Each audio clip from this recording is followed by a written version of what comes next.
If you hood educated, I'm glad you made it. Allow me to unfold my knowledge, wisdom, and understanding from a hood brother's point of view to all of you, here, there, and everywhere. Now check me out. I've been working over the past 2 years to try to redirect the energies of my immediate organization. I was one of the principal components in forging the United Peace Organization, designed to stop kids from killing each other. I know what they're doing. I see the mistakes. I've made the mistakes. And he is still viewed by police as the leader of the state's largest and most dangerous street gang. Joni Lum is here with the latest on today's raid. Joni? Sonia and Dave, authorities believe Larry Hoover is running an enormous gang operation from inside the Dixon Correctional Center where he is housed. Chicago, Illinois, and IRS agents carried out a federal warrant at the offices of Save the Children Promotions, looking for evidence of income tax evasion and money laundering.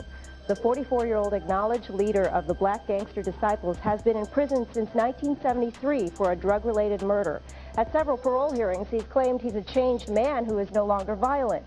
Today, police spent about 2 hours combing through the records of Save the Children on the South Side. They seized half a dozen cardboard boxes and file cabinets of financial records and also $7,000 in cash.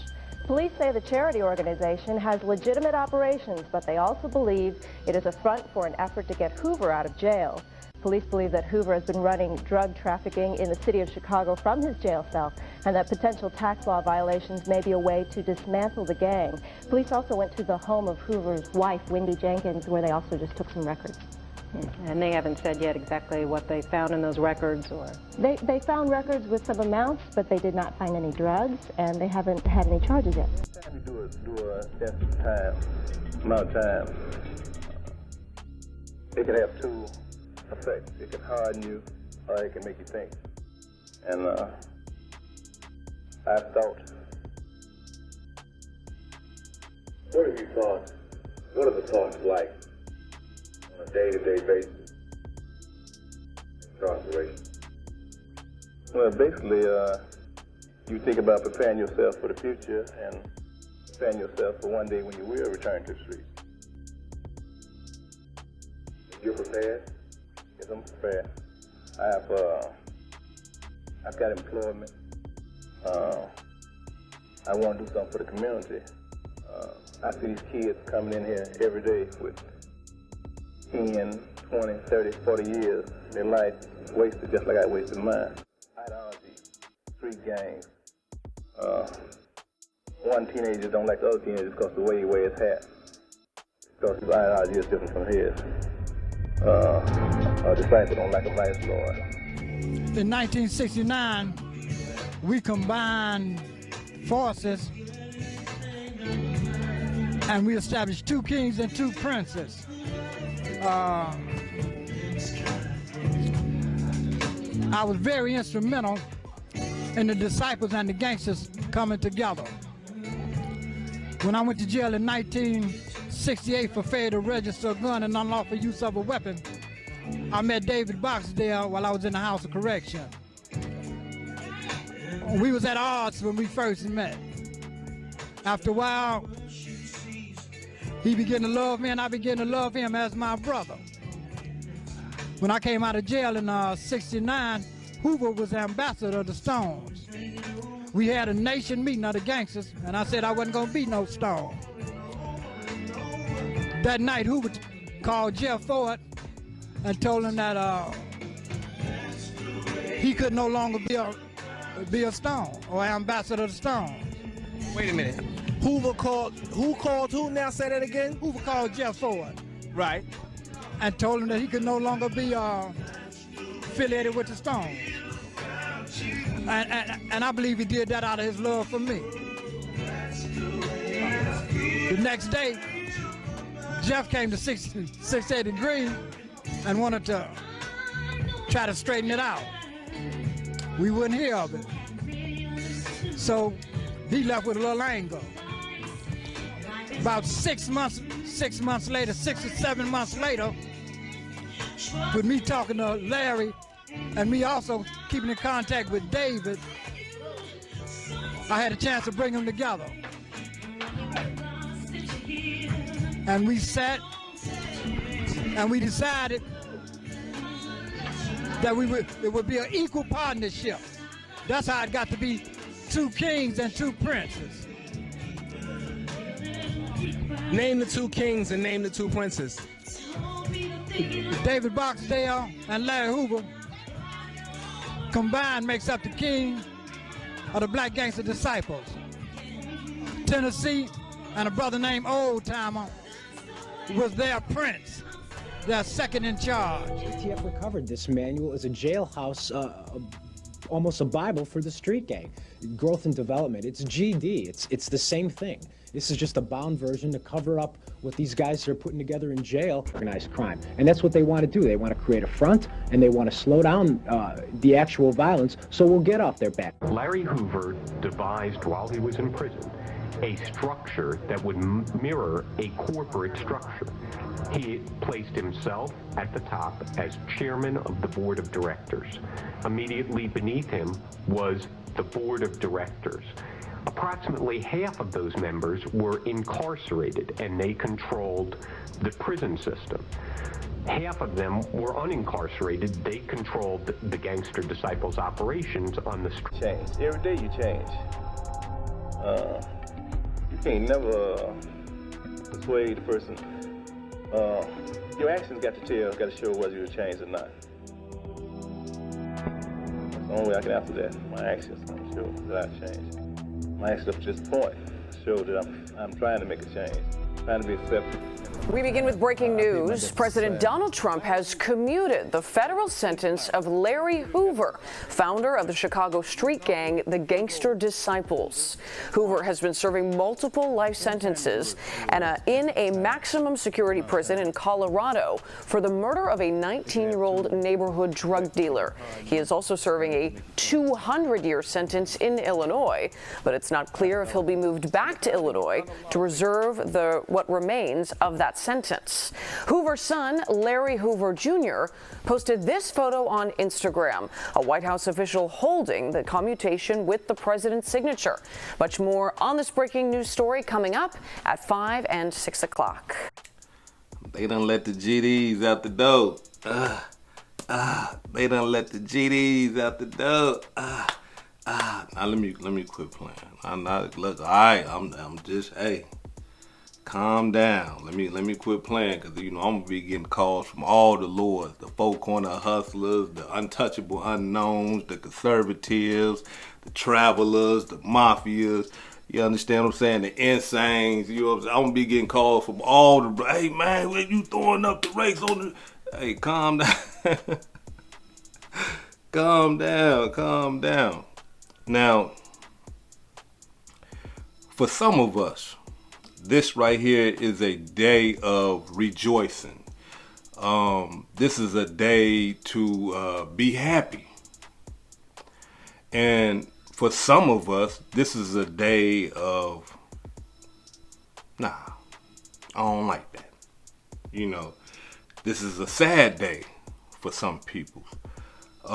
Because here it is, from my understanding, President Trump has commuted the sentence of Larry Hoover. Now, for those of you who don't know who Larry Hoover is, Larry Hoover was once the leader of one of the most notorious, dangerous gangs in the United States of America. I'm not just going to say Chicago, Illinois, because even though that's the birthplace for the disciples, the gangster disciples and the black disciples, that's the birthplace. But, we got GDs everywhere. I'm talking about, man, GDs is the largest black street gang in the United States of America. I know some of you Crip brothers, y'all might say, no, it's all hood educated, you got, and y'all probably second. Y'all probably second. But the GDs is everywhere. I don't care where you go. Look, I don't care. It's going to be some GDs somewhere in the alley, somewhere in a pocket, on a corner somewhere, and they going to be there. I don't care where you go. You go to Montana, there's some guys over there to my 7-4, AG.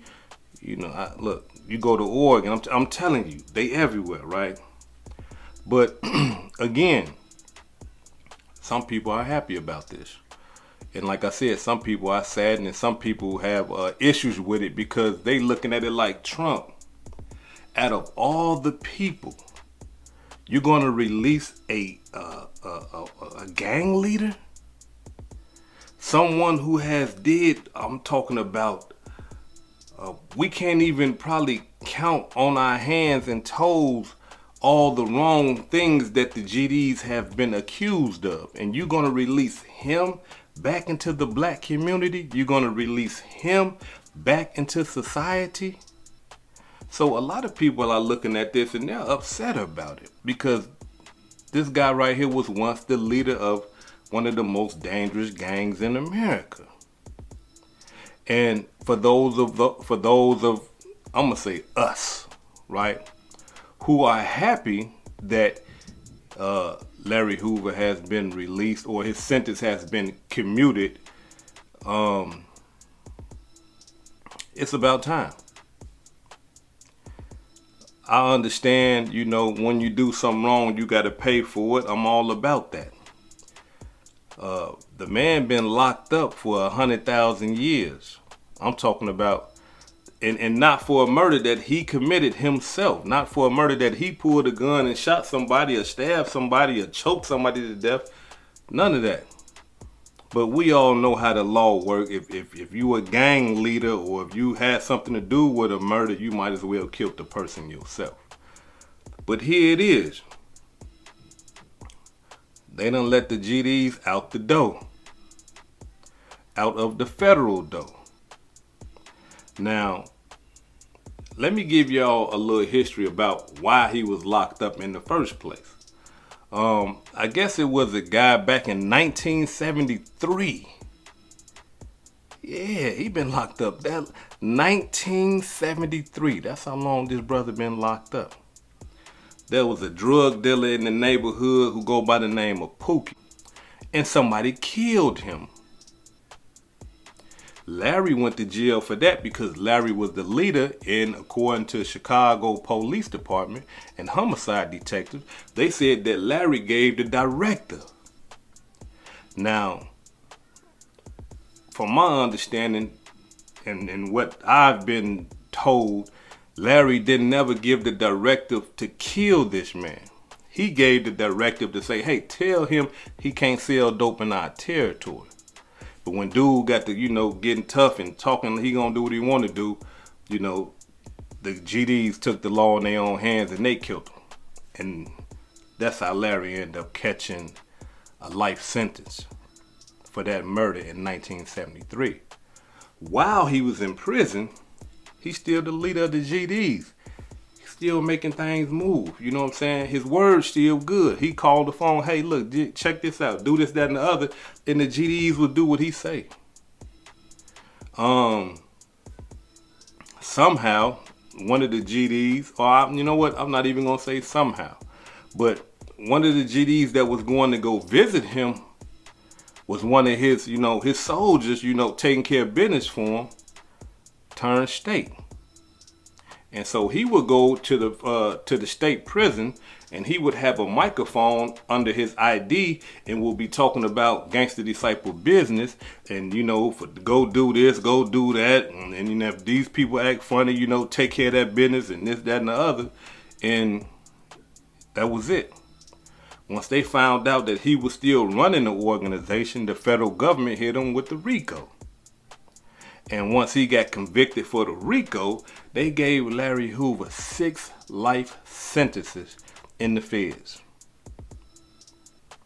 6 life sentences. Not 1, not 2, 6. So in other words, the federal government was saying that if you die and come back to life 6 times, you still got to do life. Now, if you die on the 6th one and come back to life, then we'll let you go. Cold-blooded demonstration. But so here it is. The brother is 74 years old. And for those who know, That's growth and development. That's GD all day long. And it's ironic that he's 74 years old. He's 7'4", and his federal sentence has been commuted. Cold-blooded demonstration. But now, from my understanding and all the reports that I have been reading, they are saying that Larry Hoover still owes 200 years because they gave him life plus 200 years for that 1973 murder. How you gonna get somebody life plus 200 years? That's extreme.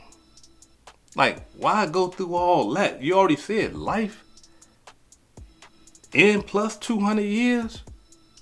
So here it is, even though Larry Hoover his sentence has been commuted by the federal government, by Donald Trump, President Trump. Now he has to do battle with the state because that 200 years and that life sentence has not been paid yet. So now he still got to battle with them. But I have been getting reports from a lot of the hood educated residents that has been calling me and letting me know what's going on. And they are saying this right here. They are saying that the governor down there in Illinois is already writing the paper up, that he's finna pardon him. Now, I don't know how true that is.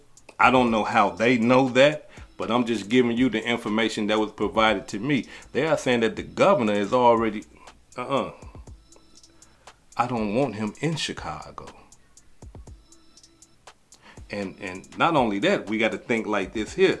If they put Larry Hoover back in the Chicago prison system, then here it is. I believe that, the wardens of these prisons, the lieutenants and sergeants, they might lose all their power and control if Larry Hoover is put back in their prison system.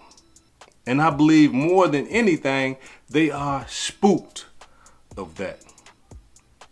So I don't think they will want him back in their prison system. So that right there might give them reason to pardon him as well. The man's 74 years old.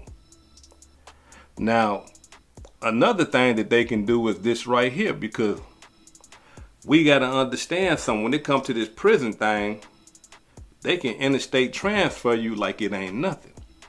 So if they don't want him in Illinois prisons, they can easily say, hey, look, you still owe us all this time. You're not going to do no time in Illinois. You're not finna come down here and run these prisons. So we're going to send you to Minnesota. You're going to do your time out there in Minnesota. You're going to do your time out there in Ohio. We're going to send you to California. They can do that too. So he still got an uphill battle. It ain't all the way over yet, unless the word that was provided to me saying that the governor already gonna pardon him, then he a free man. But let me say this right here to all my growth and development brothers. I believe that Larry Hoover is really done.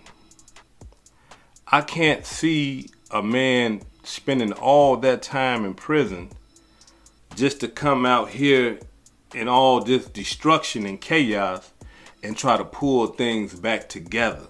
I can't see that.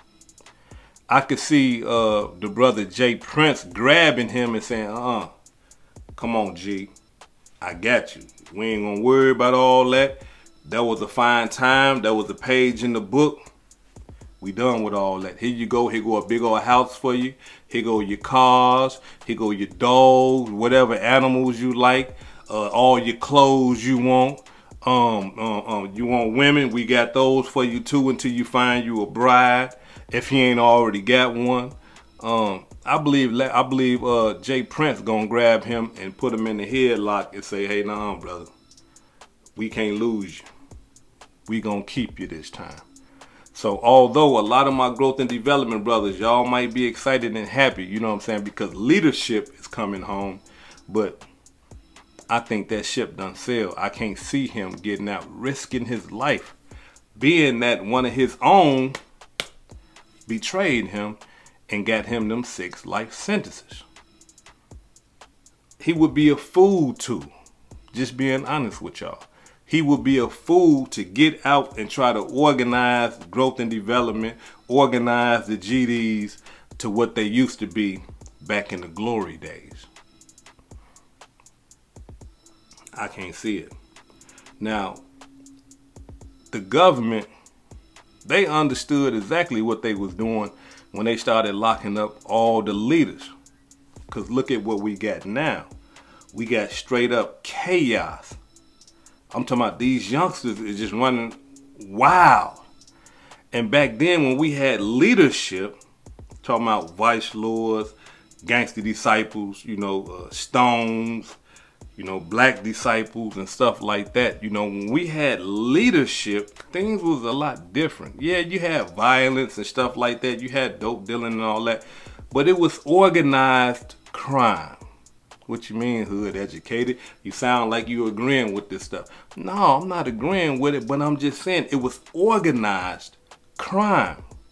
And what I mean by that is that wasn't no kids getting killed. Wasn't no old ladies getting killed. Wasn't no women getting killed. There was a time and a place for everything. You couldn't sell dope during the daytime. That was the kids' time. You gotta let the kids play. And if you were selling dope during the daytime, you know where it was? It was in an alley. And if it wasn't in the alley, it was in a house. That's it. You didn't have guys standing all on the corner. Hey, look, I got rocks blows. Hey, got that loud. It was all behind closed doors, in an apartment somewhere, in a house somewhere, discreet. Yeah, people knew that was the dope house. And that was good. Hey, look, don't go over there. The dope house over there. You see what I'm saying? Don't go knock on that door. That's the dope house. Right? So, all that violence that's going on now, all this chaos that's going on now, that's because it wasn't no leadership. That's because it wasn't nobody putting these teenagers in their place. We got to understand something. Whether you gang banging or not, teenagers need to be put in the headlock. They got to be. Teenage males, teenage females. Once we teenagers, we start thinking that, hey, I'm grown. I can make my own decisions. And if you in a gang, you start thinking like, hey, I can do what I... No, you can't. You're going to get a violation for that. Lord, we told you not to be going over there messing with them people. They said you just came... It was like that. I'm talking about like people can go to the leadership and say, hey, that little boy right there, he keep messing with my son. I told him quit messing with my son and this, that, and the other. And the leadership would be like, okay, all right, Miss Ruby. Okay, no problem, Miss Ruby. We'll get on him. Come here, Lord. You in violation. You go over there again, we're going to continue to whoop you. You in violation. You see, that type of stuff was going on. Them boys in front of my house. I told them to get from in front of my house. Okay, all right. No problem, Miss Clarence. We got it. You ain't got that no more. Them boys pulling out guns in front of my daughters and my kids and my little kids running around here. Nah, so what? We don't care. We'll pop your ass. We'll shoot your kids too. We'll shoot the whole house up. Get away from us. Ooh. They ain't got no leadership. Kids, I'm talking about teenagers need to be, listen, when juveniles think that they grown, teenagers, we run wild. Come on now, we all was teenagers before. And I remember when I was like 14, I started trying to fight like grown men and stuff. Like I really, my stepfathers and stuff like that. I'm 14, man. What you say? I had to get whooped a couple times to understand that you're not as strong as a man. Man, I remember my stepfather, man. Listen, y'all. My stepfather made us mad, made me mad. Me and my brother and my little cousin told us we couldn't go kick it on a Friday. This is the holy day for the vice lord. We can't go kick it. Man, look. I told my little brother and my cousin, I say, man, look, we finna jump him. I said, I'm finna go down to the bottom of the stairs because our room was on the second floor. I said, I'm gonna go down to the bottom of the steps and I'm gonna call him a bitch. That's gonna make him come outside. When he come outside, Y'all come behind him and we gonna jump him, right? Young, 14, this is a full grown man. I walked right down the stairs because we were supposed to be on punishment. We were supposed to be staying in our room because we did something. I can't remember what we did. I come right out the room. All I hear is my mama calling my name. Boy, get back in that room. I ignore my mama. I'm a teenager. I think I'm grown. I get down to the bottom of the steps. Winston. That was my stepfather's name. You a bitch. Excuse my language. And I went outside and I waited. I'm finna whoop him. We finna jump him.